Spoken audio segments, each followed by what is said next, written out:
Welcome to My Life Chassidus Applied, episode 277.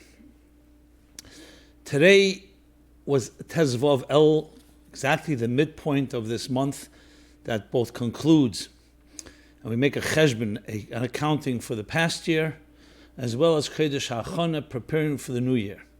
But Tezvav El also has a significance, particularly in the Chabad calendar, which of course affects not just Chabad, but the world itself, the entire Jewish world and the entire world, that on this day was the founding of Temchet Mimim Lubavitch, Yeshivas Temchet Mimim in the year Tofresh Nun Zayin, 122 years ago, on this day. So let's talk about that since it's the day. We'll also talk about Chayel, which is later in the week, and also about Parshas Kisaveh, this coming Shabbos, and this is the week of Parshas Kisaveh. So, Tezvav El. Tezvav El is a theme we've spoken about a number of times. And what was the significance of the establishment of the yeshiva? So the Rebbe Rashab, who founded the yeshiva, and appointed his son, Ben Yochid, the Frierdiker Rebbe, to be the menahel, to be the leader, to lead the yeshiva and direct it.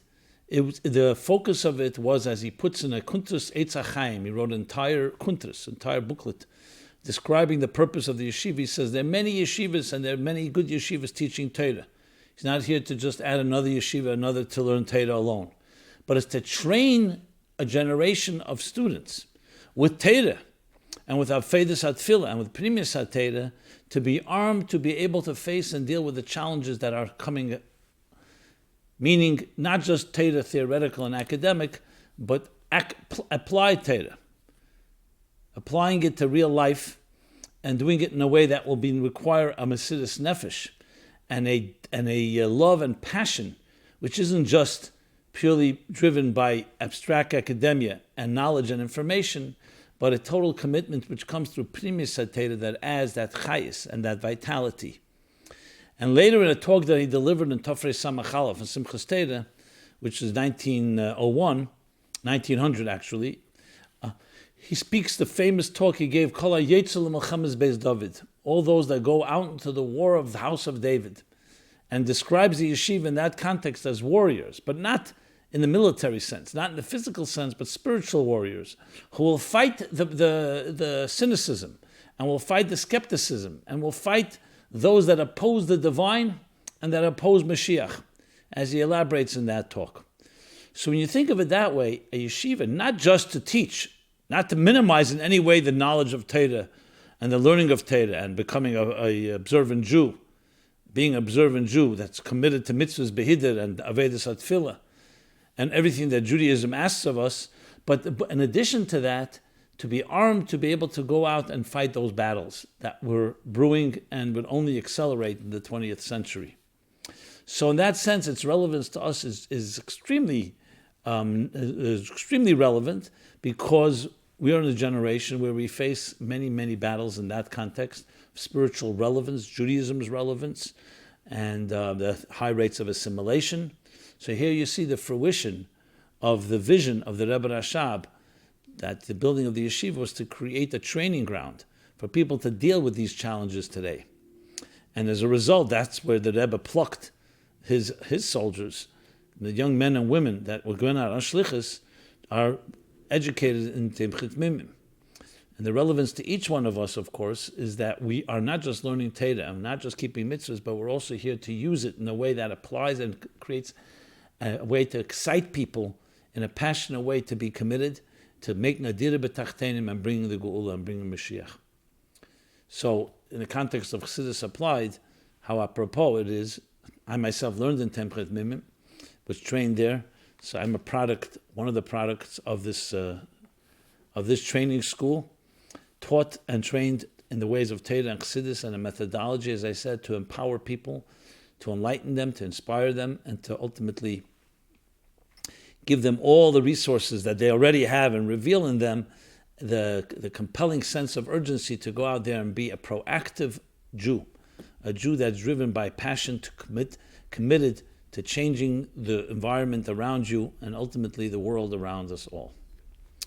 Say, Chayel, as we know, Chayel is of course the birthday of the Shnei HaMa'eres HaGdelim, the birthday of both the Baal Shem Tov and the Alter Rebbe, the Miyaser of Teres Chassidus HaKlolis, the founder of the General Chassidus, and the founder of Chassidus Chabad, both on Chayel.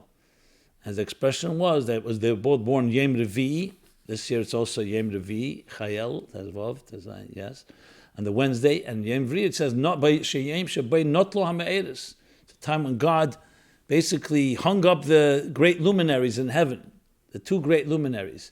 And in this case, the Baal Shem Tov and the Alter Rebbe, who both brought what we just described and revealed the inner dimension of Torah, the Pnimis HaTorah, that was always there, was given at Matan Torah. But then as the generations, especially in later generations, was necessary, both because the world is a darker place, and also as we get closer to Mashiach, we have a foretaste of what will happen in Mashiach's times, to learn the inner dimension, to learn about godliness, not just what God wants of us, not just the mechanics of Judaism, but the inner workings of the neshama, of the higher Olam Misalyanim, the higher worlds, and everything that we accomplish that is so important today. Because without it, unfortunately, we live in an environment, without it, that we can also just have mechanical Judaism and technical Judaism, but not necessarily see and feel its personal vitality and relevance in our lives. So Shnei Me'eres HaGdelim, each in their own ways, the expression used that the Baal Shem Tov taught that every person can serve God, every person can reach God. And the Alter Rebbe taught how everyone can reach God. One of the examples that Friedrich Rebbe gives is that the Baal Shem Tov provided the ladder, and the Alter Rebbe taught us how to climb the ladder. And the process created a comprehensive system of Chassidus Chabad, whereas by the Baal Shem Tov and the Magid, it's still all Nekudis, short points, and the Alter Rebbe was marchivit, especially after Peterburg, after he was released from prison after the story of Yutas Kislev. So we have today a comprehensive blueprint that applies Torah and Yiddishkeit in a personal way, in addressing all the challenges that we have. And not just the body of Judaism, but also the soul of Judaism. So you have the fusion of the inner and the outer, where when you have the fusion of that, you have not just the technical body of it, you also have the soul of it, which is so much the essence of this program, which is taking Chassidus. But Chassidus, of course, means Chassidus and Nigla, because they're part and parcel of one Torah, Torah Achas L'Kolona. It's one Torah, it just has different dimensions. So you can learn Hilchos Shabbos and Nigla, you'll learn about the laws of Shabbos, the mechanics, what you're supposed to do, what you're not supposed to do, when and how, and all the details. And Pnimis HaTorah will tell you what happens on Shabbos, how the worlds are elevated, how we are elevated, how it transforms us. Now, it always transformed us, and didn't always have to be spelled out, except Yechidus Gula, individuals. But today we need it spelled out, as it's discussed at length, and we've spoken at length about it in this program. So Chai Elul, when we celebrate Chai Elul, the birthday of these two great Me'eres HaGdelim, these two great luminaries, we honor and celebrate not just something that happened, but something that's happening now. And in the context of that, of course, in the month of Elul, the expression Chai Elul, it brings a chayis into the month of Elul. Now, Elul always existed. Elul was always the month of accounting for the previous year and the preparation for the new year. But you want a chayis in Elul, a vitality, a dynamic energy, a lebedikite, a life full of life and passion and excitement. That's what the two Me'eres HaGdelim do. That's what Chassidus does. So it doesn't create anything new, but it reveals the inner dimension of the soul within it all. So if you think about the teachings of the Baal Shem Tov, whether it was the focus on Avos Yisrael, loving every fellow, whether it was the concept of perpetual creation, the concept of divine providence, that everything a Jew sees or hears is a lesson in serving God. And the other principles, these are all principles that always existed. There's no chiddush, fundamental chiddush, but the emphasis and how to do it, that's what the Baal Shem Tov and the Alter Rebbe added. Of course, with the Magid, the student of the great Magid, the student of the Baal Shem Tov and the teacher of the Alter Rebbe, and all the Rabbeim afterwards. That's what they added. So Avos Yisrael, it's a mitzvah in the Torah, v'ahavta recha kameicha. Zeh klal gadol b'Torah, says Rabbi Akiva. It's a fundamental principle. But the question is how? How do you do that? By focusing on the neshama of Eid. When you see the neshama, then you could say, you know what, even if ostensibly you could say, how could I like a person? You can't regulate. You could tell me I should be kind and not be mean to anybody.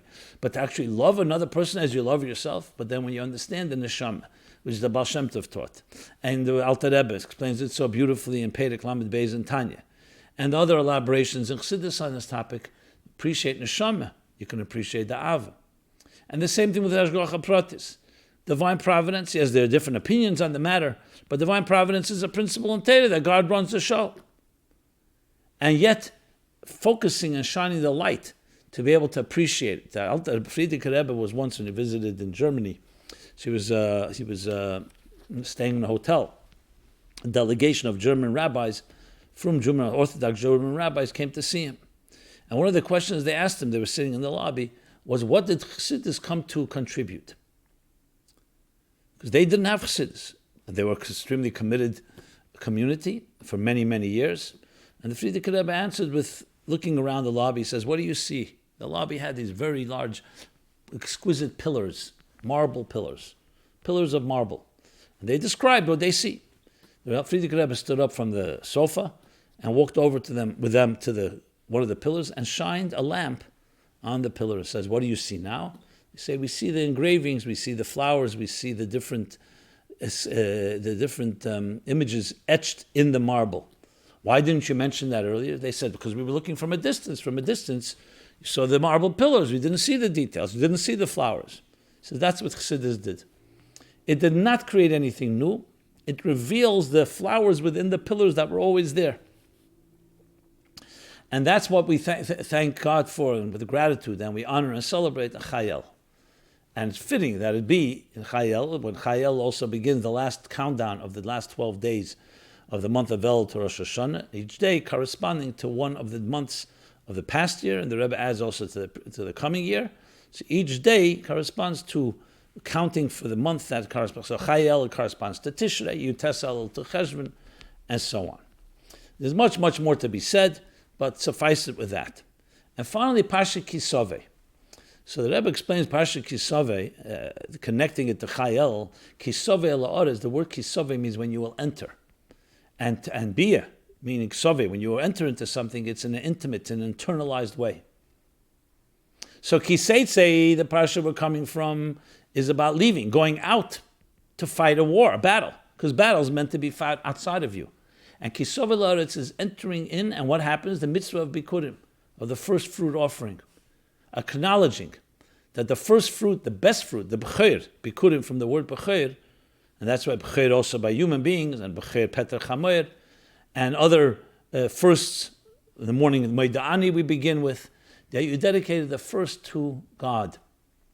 So Kisov is when you will enter the land, not just when you will arrive, when you'll enter, which means you'll be internalized in what? In the promised land, in Eretz Yisrael. That's what Chassidus does. It creates a pnimius. So the famous expression in the Gemara, in Brachas, in Ein Yankiv, the Nusach goes like this: Gam va'apu machtarta rachmona karya. A Ganav, before he goes out to steal, he prays to God to succeed. But that sounds insane. God said, Lo signev, in the Ten Commandments. So you want to ignore God. You're in a moment of denial, a moment of momentary insanity.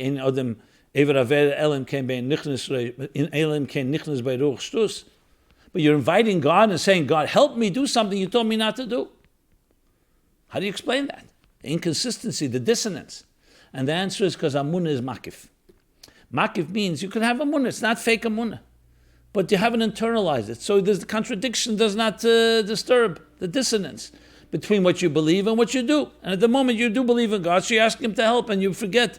You ask Him to help you do something that He told you not to do. What does Chassidus come? Takes the emunah of makif and puts it into a pnimius. Kisove ala oretz. In a pnimius, that it's internalized. So it's not just an abstract belief, not just a belief that doesn't necessarily affect and permeate every aspect of you, but one that does infuse and permeate every aspect. So there we have lessons from Tezvovel, Chayel, and Parsha Kisove. I'll also give some cross-referencing. And here's a good opportunity. This is episode 277. If this is the first time you're listening to the program, welcome. If it isn't the first time, so you know by now that all these episodes are archived at ChassidusApply.com. Yes, we created its own website because of the demand, because of the need, and to keep it focused. And ChassidusApply.com, where you can find this and all previous episodes. And there, in the cross-referencing in episode 82, 132, 178, and 227, in previous years, I spoke about these themes, different angles and different aspects. If you're interested in hearing more about it, you just go there and you can go to the timestamps, the YouTube version. When you click on the YouTube version on the desktop or a laptop, not on a mobile phone, you will find the timestamp that takes you straight to the topic you may be seeking.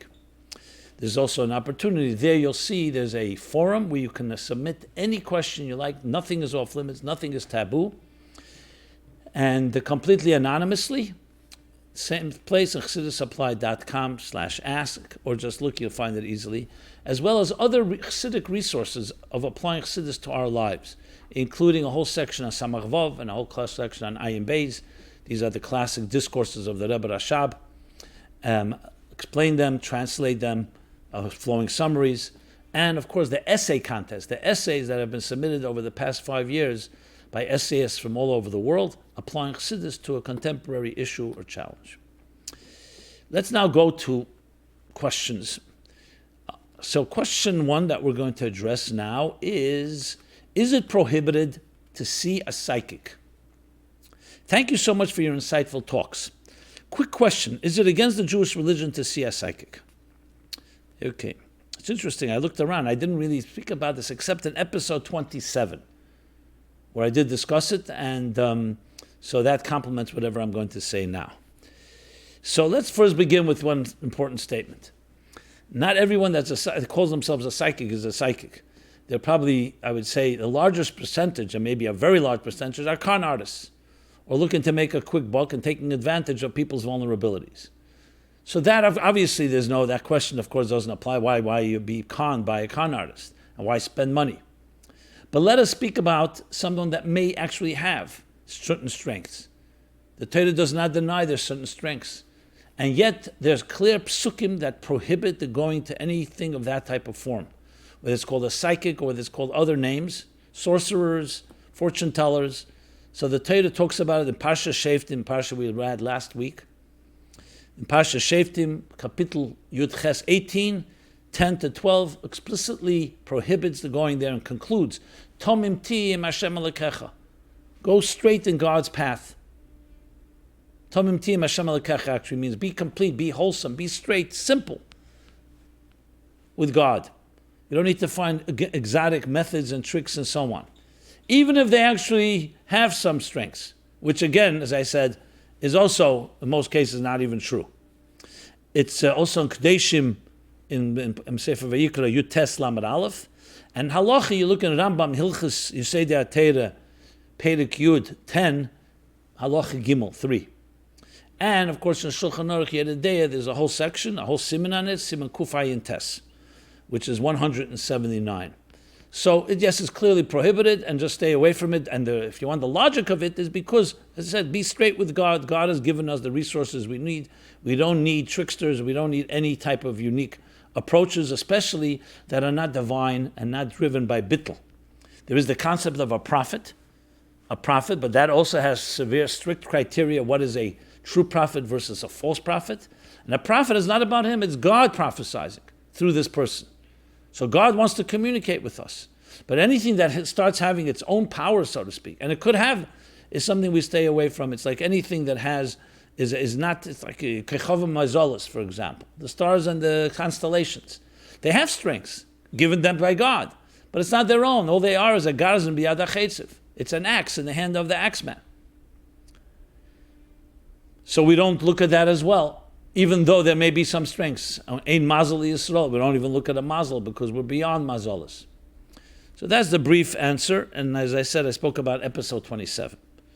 Next question. How do I move on from my parents' ugly divorce? Hi, Rabbi Jacobson. I hope you get my letter. You don't know me, but you do know my parents. I recently found your show on YouTube. Although I'm not religious, my dad is, and you present Judaism in a very meaningful way. I hope you can address my question. I'm 15 years old, and I've suffered tremendously by my parents' divorce. My parents separated when I was 2 years old, and my mother hurled all sorts of allegations against my father, namely that he was abusive to her and to me. My parents finally came to an agreement which gave them joint custody. But then my father met his second wife, and my mother moved to a different country, and I went along with her. I became estranged from my father and very bitter. I believed all my mother's lies about my father, how he was abusive, incapable of loving, and manipulative. I even told my father that I no longer loved him and wanted nothing to do with him. I had some very nasty and hurtful things. I said some very nasty and hurtful things to him, thinking that he is the monster my mom made him out to be. My mom even changed my last name to her maiden name. I haven't seen or even talked to my father in many years. Thank God I've begun to see through the mirage. As I mature, I can see that my father is a loving, kind man who has been unjustly maligned by my mother and unfairly taken out of my life. While I can't know what went on during my parents' marriage, I know my father never abused me, and as long as he was able to, was very involved in my life and a great father. I can see a pattern in my mother's family of not remaining religious, of divorce, of accusations against their husbands, and of parental alienation. My mom and two of my aunts have done it. My great aunt also did it. I also see that my father has had a stable marriage with his second wife and seems to be a great dad to his stepkids. Although I haven't seen any of them in years, I can see on Facebook that they all seem to love him. My mom has let me down and I have suffered tremendously as a result of my parents' divorce. I'm still young and live with my mom, but have begun to be really upset at her for all the havoc she's created in my life. I feel I can't reach out to my father after all the horrible things I've said to him, spurred on by my mother and her venom. I don't want to leave her, and I don't know that I would be able to live with my dad and his wife. Also, my dad is religious, and since my parents' divorce, I wasn't raised religiously and don't think that I want to do that right now. I really feel trapped. How do I move on from here? I wrote to you because I don't know who else to write to. This entire situation is so embarrassing and sad for me. Okay. It pains me greatly to read a letter like this, to hear this, and of course, hard going out with full empathy to the person who's written this. And yet, I feel actually honored that you've written to me and that you have entrusted someone that's a complete stranger with your sacred trust, and feel honored also to be able to share this with others, because it's vital that people be able to speak up and have the dignity of expression and know that someone will listen and respect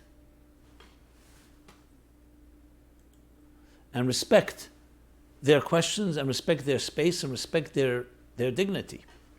So, though it's painful, but at the same time, as I said, I feel honored, and thank you for the opportunity. So let me share a few words that I can't share on a program like this. Obviously, I always add, it's important you speak to someone, and I would be honored if you wanted to reach out to me and we'd speak by phone or in person. But since this is a topic that may affect others and some who have not spoken up and suffer silently, let me say a few words firstly. It's horrible, it's terrible what parents can do to children. And I'm assuming, obviously, and I have to always say that disclaimer, that what's written here is accurate. Not to suggest the person writing is not accurate, but often a person writes in pain. It's not always necessary exactly. And I'm not just throwing any aspersions. I just say that whenever you're dealing with something, to really get all the facts, you need to hear everybody involved. But this is not a dintata. So I'm speaking and assuming everything here is exactly accurate. So it's horrible what parents can do to children. It happens all the time, unfortunately. Parents who are supposed to love children. The children have nothing but the parents, especially in young age. That's where you learn love. That's where you learn confidence. That's where you learn trust. That's where you learn security and self-esteem and so many other forces that are necessary, vital to live a healthy life. Unfortunately, parents can strip that away from children, and you're describing exactly that. And though you accuse your mother, as I said, you have to always know all the sides of the story. I'm not suggesting your father did any of the things that your mother said, especially now that you've come to that clarity, and I'm accepting that. But again, the point here is not just about pointing fingers, it's really how to move forward. That's your real question. So firstly, let me say this. I think you must reach out to your father. Yes, you've said terrible things to him, but you were under duress, and you were misinformed, and you were manipulated, frankly, based on the way you describe it. So I don't see any reason you cannot write or talk or in some way open up the door to your father. I assure you he's your father and loves you, and you can apologize if you feel the need and speak to him. So I definitely would reach out and would not give up on that at all. Now, where to move and where to live, that's another step. We'll talk about step number 1. So that I would immediately advise, without even any hesitation, to reach out. And you'll be surprised, because the second point in that is that you need as much resources and support as you can get. And your father is your father. Your mother clearly has hurt you, and you're not interested in her support. And it could very well be at this point, it's time to move out from her house. You're growing into an adult. I don't know what age you are, but at some point you will be able to build your own life. So my objective here is not to go back and deal with the grievances of the past, though that they're legitimate, but really to empower you to move forward and build your life. You should be able to find the proper spouse and build a family and a home in a beautiful way, and learn from what was done to you how not to do it. And find a good partner in life that will help you in that regard. That's what you want. You don't want to be haunted by and wounded by, in any way impeded by what happened to your life. What happened, happened, but we can always heal, we can always grow. Whether you can build a relationship with your father, with your mother, that is wait to be seen, but you can try. With your mother, it may be more complicated because she directly hurt you, but the stronger you become, the more empowered you'll be to deal with them. But the last thing you want is that your life be consumed with reconciliation with your parents, or with anger and resentment, and with all the negative feelings that come with this type of abandonment and this type of abuse and hurt. So I can't change the past. The hurt is not going to go away, but you can transform the hurt into something very powerful and beautiful and build a relationship. Again, I say that you should talk to somebody besides what I'm saying right now, and I'm just opening the door by beginning the topic, and hopefully it'll give you the courage and the strength to reach out either to myself or to others that can help you with this. And I say this to anyone else who's dealing with similar situation: do not be silent. Reach out. Obviously, look for people you can trust. Here's a forum where I will address it in the purest possible way, the most confidential possible way, without any judgment, without any condescension, without any preconceived notions. Everybody deserves to be heard. Everybody deserves to heal. Everybody deserves to grow through the pains and suffering that we've gone through, especially when we were impressionable, vulnerable, and unprotected children at the hands of, unfortunately, vicious, abusive adults. And if this program means anything, I can tell you, for me, one of the most gratifying things is to be able to provide that type of platform, provide that type of voice to yourselves and to anyone dealing with any type of suffering or any type of pain that often we endure silently and don't feel the ability to express or the courage to express, afraid of judgment, afraid of stigma, and so on. So please know that's not the case. And suffice it to say, as I said, the points I just made, more can always be said. And if you are listening, please reach out, or reach out to somebody that you feel you can trust. I have spoken about related topic in episodes 268 and 269. With that, let us go to the next question. How much should one reveal about their own past experiences when trying to help others? Dear Rabbi Jacobson, I'm a bocher in 770. For the past 2 years, I've tutored a young shliach from a remote city via Skype once a week. We've developed a good relationship, and I'm tight with the parents too. A few days ago, they told me how the kid is depressed, being disrespectful, questioning life's purpose, low self-esteem, asking them different questions. They revealed to me the shocking news how the kid has issues with inappropriate internet usage. I was and am still blown away and speechless. And they told me how they reached out to a frum therapist remotely, but they haven't seen results. So I decided that that's it. I have to save this kid's life. And I told him, quote, I'm telling you a secret that no one in the world besides my mashpia knows, my mentor knows, that I too went to therapy since I had emotional issues and saw instant results. And so I have experience in dealing with emotional issues. They were so touched how much I care for their son to reveal such private things about my life. I didn't say I too have issues with inappropriate usage. I too was exposed at age 13, unfortunately. But I'm having a conference call tomorrow with the parents to discuss with them about the therapy I had, how my life changed for the good, etc., to save this young, innocent, and precious neshama, soul. which was exposed to pornography at the tender age of 13. Here's the $1,000,000 question. Should I tell the parents that I had this issue at age 13 too, and how I kind of got my acting out under control somewhat? Or just tell them I have a friend who has these issues and so I know a lot in this field? Or just refer them to the Guard Your Eyes website, which deals with these situations. If I do reveal my true story, I have a better chance of helping the kid by sharing my experience and tools I've used, etc. On the other hand, saying the truth might cause them to get turned off from having to do with me, even though technically they really think highly of me, as I've helped their son out tremendously in the past. What would you suggest in such a situation? Warm regards. Okay. I don't know if it's still relevant because this letter was definitely written before yesterday, but I'm sure it's relevant to you and maybe to others that have similar question. So, from my point of view, the criteria to answer your question is one and one only. What will be helpful to help this child? It's not about you venting. You can find a therapist and other people to talk about. It's about helping the child.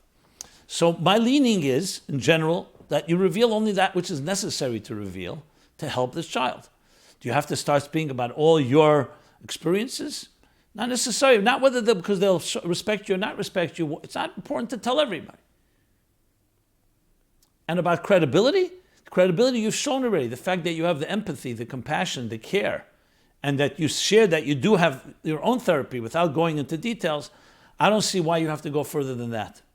I don't see any need to establish and to explain and to reveal what you went through. We've had this question asked months ago on this program regarding shidduchim, how much you reveal about past experiences and so on. But there the question, of course, is going to affect another person's life. Here, this is not affecting someone else's life. Now, if you were suffering from this, and the question is, should you be a tutor when you yourself have problems? It's another discussion. That's not the issue. Clearly, you've gotten beyond it, thank God. So I see no reason, unless there's a very strong reason that it will help the child, that you should have to share this. And I say this across the board with any given situation. You share what's necessary. You don't share what's not necessary. There's no need to go overboard. Everything has its time, its place, and to the right people. So that's my response to this. Unless there's something I'm missing, there's always information that may not have been shared here. That would be my opinion and my suggestion. Okay. Next question. Immaturity. How do I overcome my feeling immature at age 40? Something I was told repeatedly when I was a child. I'm 40 plus and I feel like I'm immature. As a child, I was told this many times. My father even told me before my bar mitzvah that he needs to talk to a rav if I'm fit to lay tefillin. Ooh. When I need to discipline my children, I sometimes break out in a laugh while trying to keep a serious face. How do I overcome this? For my reaction, a father telling a child whether he needs to ask a rav is, I would consider to be quite harmful.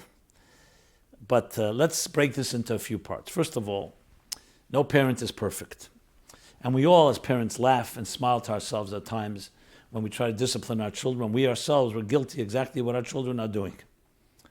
And we sometimes even think, why do the children respect us so much? If they really knew who we are, why do they see us as such authority? So we all have that type of sense of, I'm not call it duplicity, but a certain type of humor, you could say, lightness about it. So none of us are perfect. That's number one. So the issue of disciplining your children, you have a responsibility to discipline them. As far as your feelings of immaturity goes, and unfortunately it sounds like it was fed by your father or other experiences in your impressionable years, look, we all go through maturity physically. There's a chronological maturity as a child grows into a adult, into adolescence and adulthood, and finally into the later mature process as we grow older. But then there's psychological, emotional, and intellectual maturity, which means not just your mind grows, but your attitude, your emotions, that you're not affected by the same things that a child is affected by. If you're indeed suffering from some type of immaturity, whether it's an emotional immaturity or other type of immaturity, so that's something you should speak to with someone and see firstly how accurate it is. It could very well be it's somewhat exaggerated because you still remember the haunting voice of your father And that still echoes in your psyche, and it's causing you to feel that way. Every one of us, as I said, is not perfect. Everyone else is also not perfectly mature. We all have immature elements to us. So I would need to hear more what this feeling of immature is. Is it completely in your mind? Completely in your own subjective perspective? Or is there more to it? And if there's more, that can be addressed. If it's in your head, that also needs to be addressed, and people can help you. You're a father today, you're over 40 years old, so you have to rise to the occasion and go reach for help if you think you cannot do it yourself. So my answer to this, as I said, we break it into several parts. I would not say I'm not going to educate my children because I'm immature. That's not an excuse. You do the best you can. And you should talk to someone and figure out what do you mean by you're not immature? What does that mean exactly? Do you have tantrums? Are you unable to control your own impulses? What does the immature mean? Do you have a very thin skin? There's a lot of different aspects in how that manifests. And with loving people, and hopefully you have a loving spouse, you can get through anything and figure out how much is real, how much is not real, and what you can do about it. At the end of the day, behaving maturely makes you more mature. Rise to the occasion. Okay, next question. A woman's maiden name. Does the Rebbe speak about a woman not keeping her maiden name after marriage? I don't recall the Rebbe ever speaking about it, so let's just get that out of the way. But I will say this: where does it come from, the concept? Remember, there was a time that no one had family names. There were no surnames. People were called by their first name. Some point in the Middle Ages, they say more like the 17th, 18th century, in different countries happened in different ways, surnames began to be added because too many people were called by the same name. So they gave a surname either based on occupation, or based on your father's name, or based on the city you lived in, etc. And different countries did this in different ways. Some countries actually did it in a demeaning way, especially for Jews. Some did it in a more respectful way. So the whole concept of a surname, of a family name, is altogether not a Torah thing. In the Torah, you don't find family names. You have Moshe, Aaron, you have the Shvatim, Reuven, Shimon, Levi, etc. So since the concept is not a Torah concept, the whole idea of a woman assuming the name of her husband is basically part of the culture. When it comes to Judaism, there is the concept of the woman deferring to the man being, so to speak, the leader of the household. Not that a woman isn't a leader, but in these type of matters, some say they quote mishpachtim lebeis avesam. The Torah speaks about, when it talks about families, lebeis avesam, to the house of their fathers, beis avicha. So that can be somewhat of I wouldn't say it's a halacha, not even a minig, but somewhat the reason that's the way it went, the minig went, that the women assume the husband's names. Now, for professional reasons, can a woman continue using her own maiden name, or also her maiden name? I've not seen Rabbanim say no, unless there's some particular reason that it seems to will create conflict. But I don't think anyone has paskin no. But overall, that's the custom. And as I said, the custom of the land sometimes affects also Jew. Dina de malchusa dina, when it's not a halachic issue, which means we follow the customs of the land, which is more or less, I believe, the reason that this is done that way. With some of the smach that I just gave the descriptions of the Torah also, we know Shvatim, which tribe you are, goes by the father. But whether you're a Jew or not, goes by the mother. So knowing a tribe is more connected to a name. It's a name, it's an ID, so to speak, the ID of the person. And the Rebbe explains this in Chelik Yud and Vayetze Lekutei Sichos, why the Shvevet, which is more Giluyim, goes by the man and the father, and the Etzem Inyan of Yiddishkeit goes by the woman, which is more V'atzmi. So you could say the same thing with names. It's not the Atzmi, it's more of an ID, the ID number. So that's what I have to say on this. If anyone has more information on the topic, by all means, this I'm sharing is what I'm aware of and what I've discovered or what I've researched and what I've heard over the years. Okay. Next question. Talking about women. Women singing nigunim. How do we explain men not being allowed to hear women singing? And how do we manage this singing at a Shabbos table when there's an equal mix of men and women? Dear Rabbi Jacobson, I have a question regarding singing nigunim at the Shabbos table. Due to the prohibition of Kail Isha is the voice of a woman. It's called Kail Isha Erva, to be exact, in the Gemara. The Kail Isha is sexual. The males seated at the table are not permitted to listen to females over a certain age sing. What happens, unfortunately, is that whenever I start a niggin, the women take that as a cue to begin chatting, since they feel they cannot join in the singing. The vibe at the table is very haphazard, and I do not like it. Is there any way to counteract this? Perhaps could the women hum along in a low tone, so at the very least they can participate in the aveda of the niggin. It bothers me that women feel as though the niggin does not belong to them. We should not let the halacha alienate important members of our Jewish family. With many thanks in advance. Another question in this regard, girl singing. I have a question to you, Rabbi Jacobson. How do I explain to my 5-year-old son, who asks me why girls are allowed to listen to boys singing, but boys are not allowed to listen to girls singing? Now, it's interesting. I looked at the previous episodes. I thought for sure I would have spoken about this, and I'm almost sure I did, but I couldn't find it, to be honest. They are, after all, 276 episodes. So if anybody does know when I spoke about it, I know it's an odd request. If I don't know, how would you know? But who knows? Please point it out to me, but we'll continue looking. But regardless, let's first begin with the actual subject matter itself. So when it says in the Gemara, Koil Isha Erva, it's also Sar Isha Isha Erva, the hair, why a woman covers her hair after marriage. What is Erva? Erva is an expression for sexuality. Some say it's connected to sensuality. That things are not because there's something ugly about it or something disgusting about it or obscene.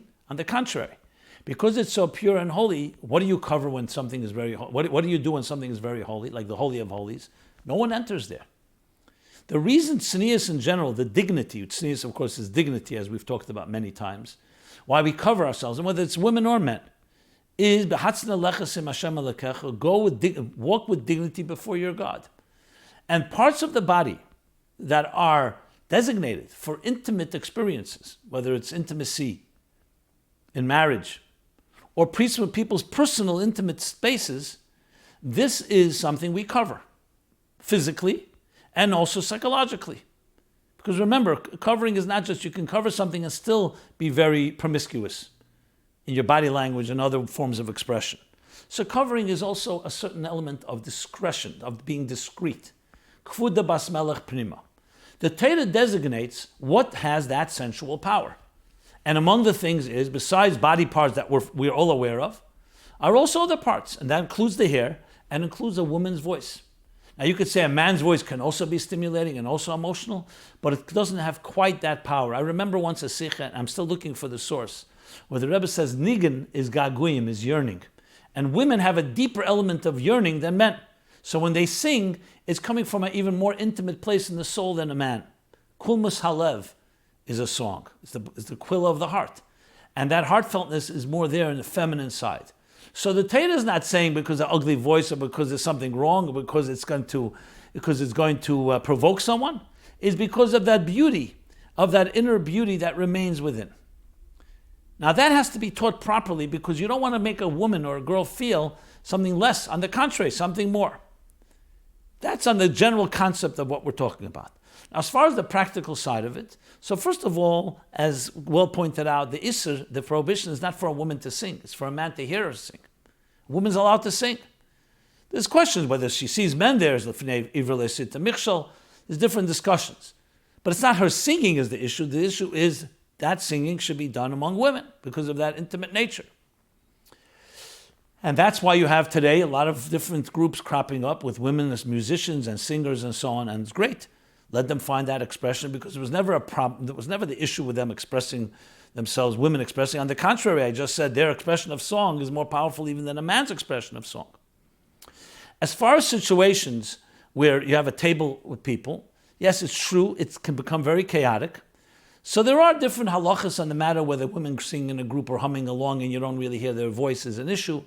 But if you go with a more stricter interpretations where even humming, and even if it's a group, it should be avoided, then I think the way to do it is probably, the best way is always to go up front and talk about it.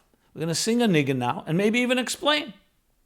And no, it's not a time to chatter, it's a time to participate. Sometimes you participate just like when the Rebbe would sing a song, he was the only one that sang and we listened. And then we followed up with a song. So singing is part of it. Listening is also a part of it. And I'm not trying to be patronizing. I'm just trying to suggest creative ways how you can deal with something of this nature. I think if we apply ourselves and we understand the soul and the basis of the whole concept of women singing, it'll be a lot easier to explain it to ourselves and to others. I think many of us are self-conscious because it sounds like, weird. And I'm not suggesting it doesn't initially sound that way, but when you begin to understand how Torah is so sensitive to sensuality and to sexuality because of its beauty, because of its power, then you begin to understand that everything matters, even a touch. Yes, because everything has potency in it. We live in a desensitized world, so who cares who sings? Who cares if someone touches someone? What's the big thing? A handshake. But when you're in a very sensitive place, where you recognize the beauty of these forces, then it's a very different story. As far as how to explain it to a child, I think the way you explain intimacy to a child, in a way, you could say that just like boys and girls don't go to school together, just like they don't intermingle and socialize together. Why? Because that's being reserved from the time when they get married, and God created a man and a woman to get together in sanctity and be married and join in an intimate way. I'm not saying you have to say all that to the child, but that's the gist of it.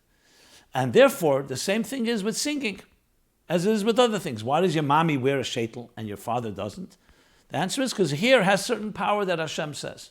Same thing, a woman's voice has power. So though she can hear you sing, because boys don't have quite that power.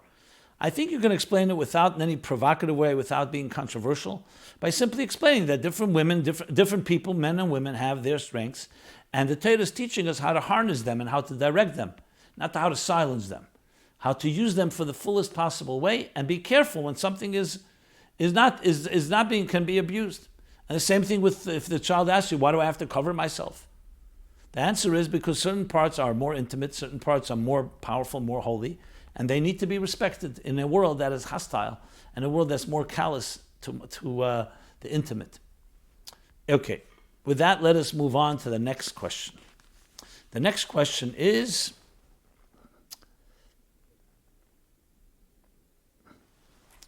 interesting question.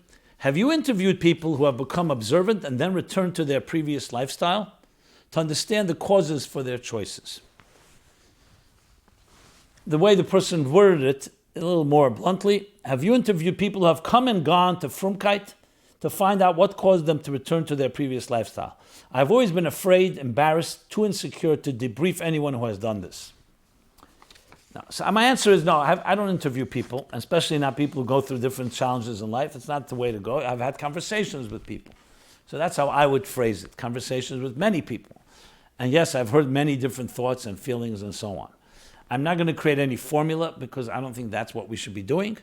I'll talk more in a sensitive way, but I want to begin that I did discuss some of the topics of people who become frum and then have left it. And, I always qualify what does frum mean, what means leaving it. So all these words are loaded in many ways, but I'm using words that people use, meaning ostensibly or seemingly observant, and now they're seemingly not. Because often I see people who seemingly are observant and are not observant, and people who are seemingly not observant and they're very observant. So that's why I'm qualifying that. So I spoke about it in episodes 21, 195, and 271. What I'd like to say about this, at least briefly, is the following. In general, when talking about people and their journeys, don't ever judge a person until you've been in their shoes. We don't know what people go through. In both directions, whether when they're coming closer to Yiddishkeit and closer to observance, and what level of observance, and to people who may be traveling, God forbid, the other direction, or those that were born into it. We have to always tread carefully because we're dealing with a soul, a holy, divine soul, that's going on its trajectory, on its journey, and that journey is a sacred journey. And our role is to either be helpful or supportive, but definitely not to be critical and judgmental. So if there's ever a conversation, and I've had many with people who've gone on this journey in both directions, the key thing was sensitivity. If they asked me to help, I tried to help. I tried to first understand them. Someone says, I've been frum my whole life. I don't feel for it. Just a few weeks ago, I met with someone who told me this, and many times. What do I do? So each case, of course, is case by case. There's no one rule. So in a case like that, I try to first understand what's going on. Like, why were you more observant? Why less? And sometimes you find out they're in a marriage that's a bad marriage and their spouse is not observant. So it weakens them, it drains them because they feel they don't have a partner. Sometimes it's due to other factors. Sometimes it's due that the observance they had was never really filled with vitality. It was by rote, it was mechanical, it was out of guilt, it was out of pressure, it was out of peer pressure, etc. So that's why it's impossible to talk about all scenarios. You have to look at them all and you help the person. And sometimes you say, what is observance? Are you talking about the details of following laws of Shabbos and kashrus? Or are you talking about connection to God, your soul and spirituality? And then often you'll hear spirituality is not a problem, I'm having the details. Some people sometimes have a general spiritual crisis. So that's why it's impossible for me to speak about all these scenarios because there's so many. So our role is to understand the person in order to help them in the way they're asking you to help them help themselves actually. So that's how I would respond to this question. It's not about trying to understand the exact and analyze, what's the matter with you that you're returning to your lifestyle? Because many people take that attitude that's almost like, what happened to you? And maybe you're going to do tshuva. And it becomes very, what's the word I want to use? It's a turnoff for a person to hear. I've seen people who have not been around for a long time in the observant circles. They come in, someone says, you had a Seder Shuvah, you came for Simchas Torah, you came for Yom Kippur. It's not a pleasant thing to say to somebody. It sounds very condescending, very judgmental, and you don't even know where the person is coming from and why and when. And it sounds like, you came back to where I am. I know exactly what's right, and now you're joined us back. I'm there, you're not there. That's a very inappropriate approach. That's why I'm careful how we speak about this topic. So I think I've covered enough in saying about this. And with this, let us move on. If there's any follow-up, of course, please don't hesitate to write. Sometimes there's more to people's questions than meets the eye. I've known many times I've read a question, gave an answer, and then I received a follow-up from the writer that I actually meant a lot more, and I just didn't write it out. So if that's the case, please don't hesitate regarding any of these questions or other questions as well. Okay. Let's do some follow-up now. So here's a follow-up in the last week's episodes 273 through 276. I've been talking about Mrs. Bezdin, Eishes Yefas Toyar, from Parshas Kiseitze. That was last Sunday. And Ben Seder Lamed also from Kiseitze. These were about the 4 different types of deaths that the Torah prescribes. The Eishes Yefas Toyar is the beautiful woman that is seen by someone in conquest in war, during war. And Ben Seder Lamed is the rebellious child, the rebellious son. So hi, Rabbi Jacobson. I just wanted to thank you very much for answering some of my questions the last few weeks regarding the 4 Mrs. Bezdin, these 4 deaths. Eishes Yefas Toyar, the beautiful woman, held captive after war, and Ben Seder Lamed, the rebellious son. They are concepts I always wondered about, and you shed a lot of light. Thank you for all the sources you quoted. I cannot imagine the time you put in to research these and all topics you speak about. Much appreciated. Lots of continued hatzlacha. Another person writing on this topic says, I was fascinated how you took topics that everybody stays away from, controversial topics, and topics that seem impossible to explain, and you really took the bull by the horns and you explained it with many, many sources. It's really powerful for me because I could see from that even other topics that seem controversial have also answers. So thank you so much for that. Another follow-up was regarding images of women, which we spoke about last week in episode 276. Shalom, Rabbi Jacobson. I listened to your segment regarding images of women in publications, and I'm happy that the Rebbe not only didn't ban them, but even encouraged them. I don't think you appreciate how extreme it has become in Eretz Yisrael, where images of women are disappearing from public life. Pictures or posters that do have women's faces, even if modest, are routinely defaced or ripped off. It has gotten so ridiculous that an advertisement showing typical family in a park show 2 men together with boys playing, no females present at all. Does this represent a normal family, quote unquote? We see more and more that girls in many communities are afraid to be seen or heard, all in the name of tznius. Unfortunately, many quote unquote frum communities are not following previous acceptable traditions and customs from even 1 generation ago and showing respect for women, but are only becoming more extreme and less tolerant, and our rabbinic leaders are too timid or too scared to stand up to these extremist groups and trends. Blessings. Okay. Well, I will just say, when I said the Rebbe encouraged under certain circumstances, let that get that clear, as I discussed then. So your letter speaks for itself, and I really have nothing to add. And as I just said, if anybody wants more on this topic, I spoke about it last week. Okay, and one more follow-up on healthy intimacy. The follow-ups to healthy intimacy, episode 273, made me so angry.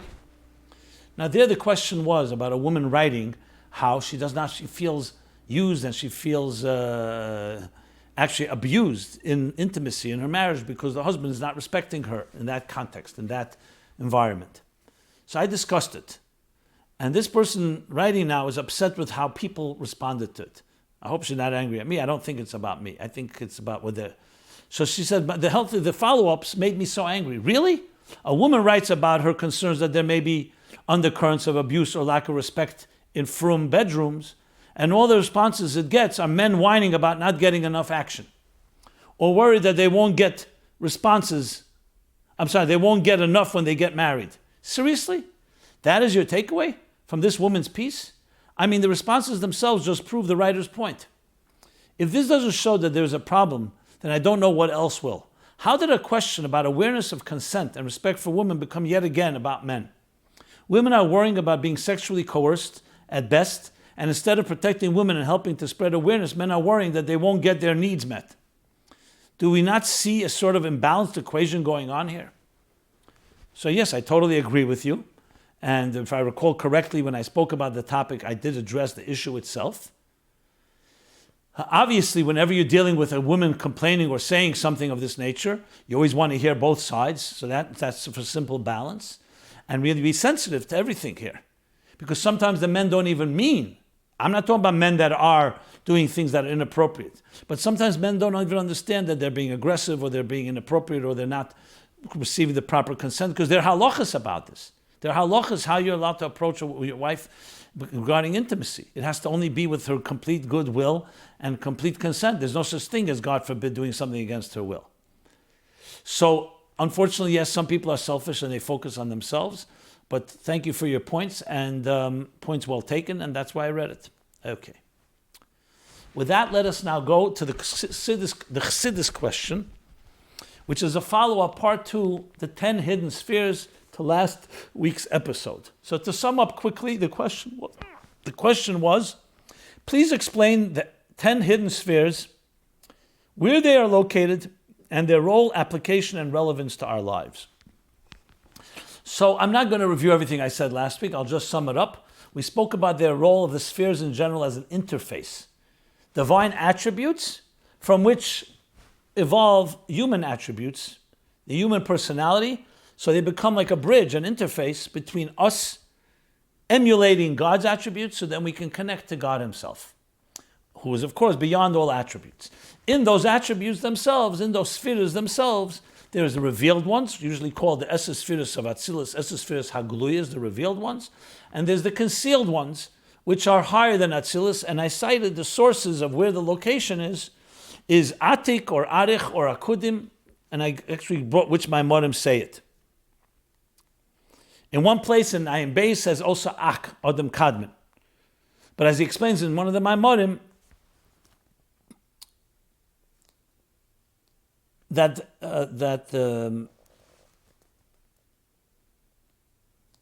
one of the Maimonim, just looking it up,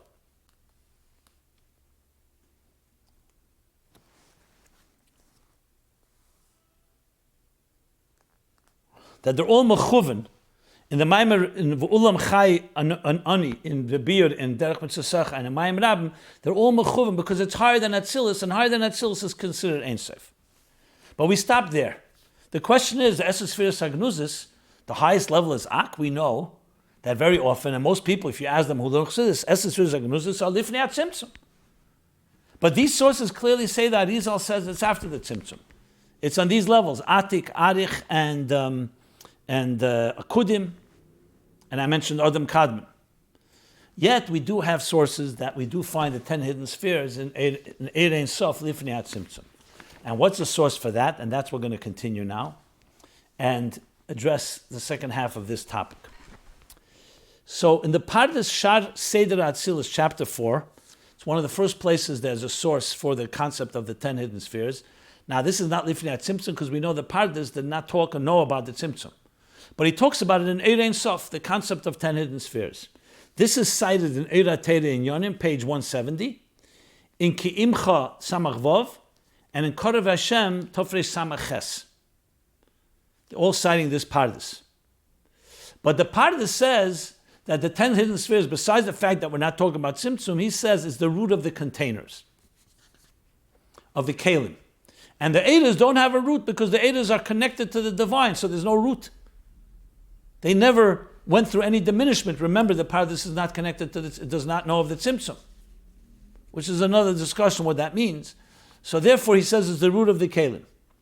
But according to the Alter Rebbe Chassidus brings, the Alter Rebbe says clearly, and this is in Hanoches Harap, in the beer, Chassidus calls it the beer of Shishim Hema Melochis. So there's a beer in Hanoches Harap, that's Hanoches of Rav Pinchas Koretz. I'm sorry, Rav Pinchas Rezes. So Harap, page 164, he says in the name of the Alter Rebbe, and this Chassidus cites the quote. He says there are spheres also in Eir Ein Sof, but not in Atzmus. In Atzmus there are no spheres, but there are spheres in Eir Ein Sof. So we see from this that there's also in Eir Ein Sof, and this is clearly Eir Ein Sof, before the Tzimtzum, also 10 hidden spheres. So what do we have from this? That the 10 hidden spheres have many levels, basically. We'll discuss that in a minute. So how do you reconcile that with the Arizal? That there are no spheres or definitions in pre-Tzimtzum Eir, because the Tzimtzum says, that's what the Arizal says, in Eitz Chaim, that before the Tzimtzum, the Eir is Eir Poshet, completely seamless. And as we said before, according to the Arizal, the 10 hidden spheres are after the Tzimtzum. So how do you reconcile the Alter Rebbe with the Arizal? So this answers the example with names, that the 10 hidden spheres before the Tzimtzum are not really a mitzias. They're not yet substance. They're more conceptual. It's like names. When you call someone by a name, before the name was called, he doesn't yet have that identity. The name draws it out from him. So it's not just a hidden sphere. A hidden sphere would be, here you have the revealed faculty of, let's say, chesed, kindness, and that chesed behind the door, so-called behind the curtain, there's a hidden chesed, like keiches nalomin, like hidden keiches, or even keiches atzmim. But when you say a name, you say you're a chazan, you're in this, etzem nefesh is higher than names. So the name draws it out. And that's a mashal that's brought in Teira Eir, in Vayechi, in the Hisofis, and other places, specifically in the Maimer Hallel in Derech Mitzosecha. Just looking for all the sources here. Teira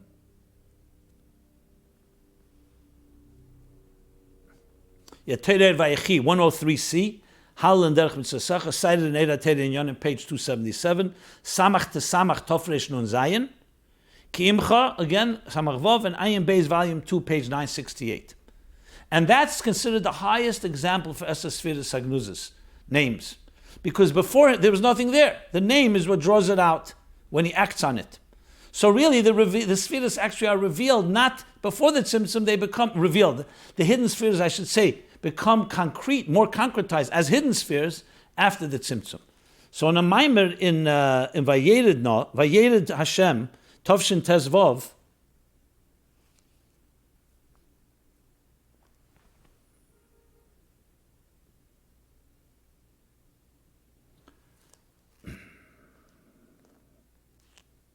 he says that that's the word, that after, that the Esses spheres, why the Arizal says there's no spheres before the Tzimtzum, because there's no Mitzias.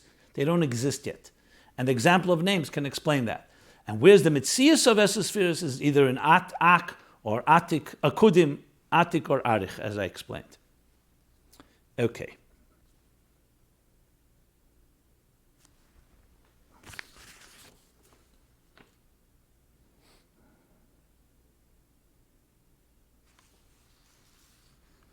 Now as far as there's the examples in Chassidus brings many different examples from about the Esses Sfiras. And there's actually a fascinating ha'ara from the Rebbe in Tovshin Ches.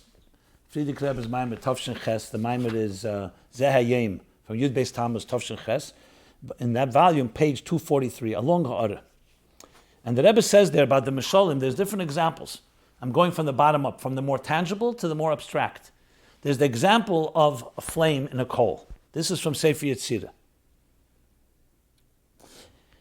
What is this example? That the revealed flame in a hot coal is the revealed spheres.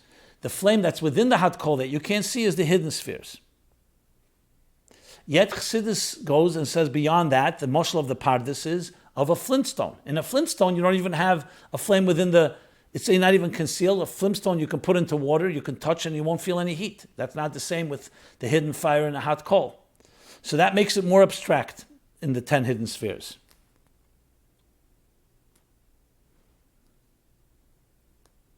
But even there, it's still, flintstone is still a source for flame, not for water, for example. So it has some shape and form, at least potentially. So then comes the example in Chassidus of keiches haklulim be'etzem hanefesh, the keiches that are encompassed in the core of the soul. This is in Derech Mitzosecha Mayim Rabim, that we spoke, chapter 66, what we spoke before, V'olim Chaya Ani. Then there's an example in Chassidus in the Maimorim of Pesach Tov Kuf Samach Daled, which is the Maimer of Eira Teda B'Shalach, page 481, Kamayim Aponim Leponim, of the Keich HaMaskil, the Seichel and the power of Seichel. That's another example. And that's also cited in the Derech Mitzosecha in the Mayim Rabim, chapter 67 that I just mentioned. And then there's ultimately the highest example of names. Because even the Keich HaMaskil is still an inyan of Seichel there. It's the power for Seichel. Names is the most abstract, and that's in Torah Eira and the other sources I just cited before. So the Rebbe explains that when it comes to Chassidus uses Mishalim sometimes. One mashal explains more the relationship between the hidden spheres and the revealed spheres. That's the example of the fire in the coal, the hidden fire in the coal, and the revealed fire. If you want to speak about how the 10 hidden spheres are abstract and are beyond structure, you go to the example of the Tzura Chalomish of the Flintstone and the other examples that I used. And then the Rebbe says, regarding the example of names, that's definitely a different level of Esses Firas Hagnuzas, a completely higher level. The Rebbe is therefore suggesting, more than suggesting, it's not just another example, it's actually a higher level of spheres, whereas the other ones can be examples. Now, this needs to be reconciled somewhat with the Maimer Tofrei Samaches. So there's a Maimer Tofrei Samaches, I mentioned it before, Kodev Hashem, where there he says there are 3 general examples for the 10 hidden spheres, and that reflect 3 different levels of the 10 hidden spheres. The only thing is we don't have the end of that Hemshech, of that Maimer, so we only have that statement stated there. A few more places I'd give you some sources here. Is look at Ayin Bey's volume 2, the Maimer Achre and Emar Tofrei Shayin Hey, page 965 and on. B'Shah Sha'ola Moshe, the Rebbe's Maimer Tofshin Chav Hey. And regarding the function of the 10 hidden spheres, Ayin Bey's chapter 15, chapter 21 and on, and volume 2, page 963 and on. So I think with that we covered the Esses Firas, and now let me conclude with the 3 essays quickly because of time limitations. So as always, we do 3 essays. Well, you know what? Before I go to the essays, let me just say one more thing. So the practical application of this, I think, is understood when you understand the concept of the interface, is that this teaches us, all the levels of these spheres teaches us, this is all the levels we connect with. So just like we connect with our revealed faculties, let's say chesed. When you do chesed, what you want to do is connect it with the chesed that's concealed so you can reveal more and channel even more love in your life. Then you channel it even from a deeper level of chesed, because all these levels of the spheres is also within us. So whether it's 4 levels or 5 levels, you go all the way to the Etzem HaNefesh, and the point is to interface and draw forth from your deepest core soul into your revealed faculties. And what's even more beautiful, that's on the individual, is that we also connect to the levels in the divine energies. That first we connect our chesed to Hashem's chesed. Then to Hashem's hidden chesed in Arich. And then Hashem's hidden chesed in Atik. And then Hashem's hidden chesed in Akudim. And then Hashem's hidden chesed in Ak. Until Hashem's hidden chesed even Lifnei HaTzimtzum. But this is a journey. Each one of them is different. because each, which is another discussion for right now, but each one of them is in a more abstract way where you're connecting with the divine attribute. First, it's a more defined attribute till it becomes so abstract that it becomes so much more just an expression of godliness, like the name of Hashem, calling him Kael or Chesed. And then there's how it takes on more shape and form in the lower levels of the 10 hidden spheres until they express themselves in the revealed spheres. Regarding the 3 essays, essay 1 is in Hebrew, which is Tuvnus HaMobilis Lettikun עצמי מתוך שמחה. Methods that lead to self-improvement with joy by Tziri Livnoni, age 56, Kfar Chabad, Israel. A teacher in Mechlala's Beis Rivka, Kfar Chabad. Okay. So, as the title indicates,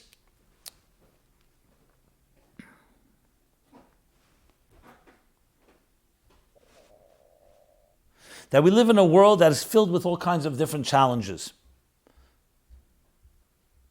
And we're always looking to grow and in our journey, in our trajectory.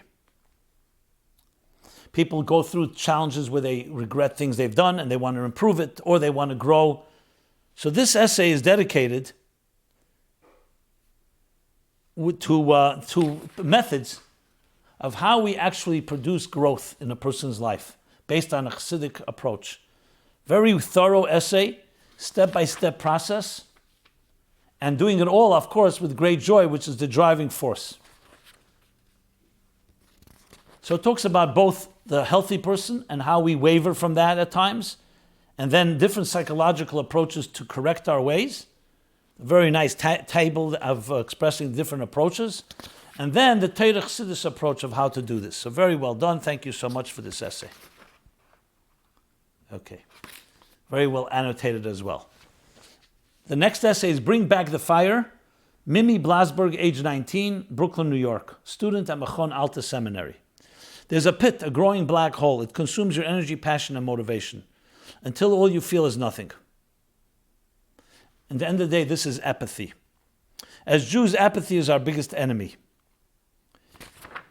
This essay goes on to how do you fight apathy? How do you bring back the fire, the passion? How we get frozen, where it comes from, how it gets to you. Don't forget to remember, Zocher, remembering Amalek, which is the force of apathy and coldness and indifference. Strategy is key, action is the main thing, and that you have the confidence that you will make it. Good, very good essay as well. Thank you for that. And finally, the third essay, Spiritual Oxygen Masks, Chassidic Tools for the Empath. The empath in you. Rivka Cohen, age 23, Naples, Florida. Yeah. A fortified city is so called because a defensive wall surrounds it, defining its borders and safeguarding its inhabitants against the perils of the outside world. People too require defense against external influences. This essay will aim to characterize the advantages and disadvantages of an empathetic nature, highlight the essential value of empathy in the world, and demonstrate how Chassidus offers the tools for empaths to overcome the unique challenges and channel their gifts, to know where to create boundaries and when to connect with others, not to go too far.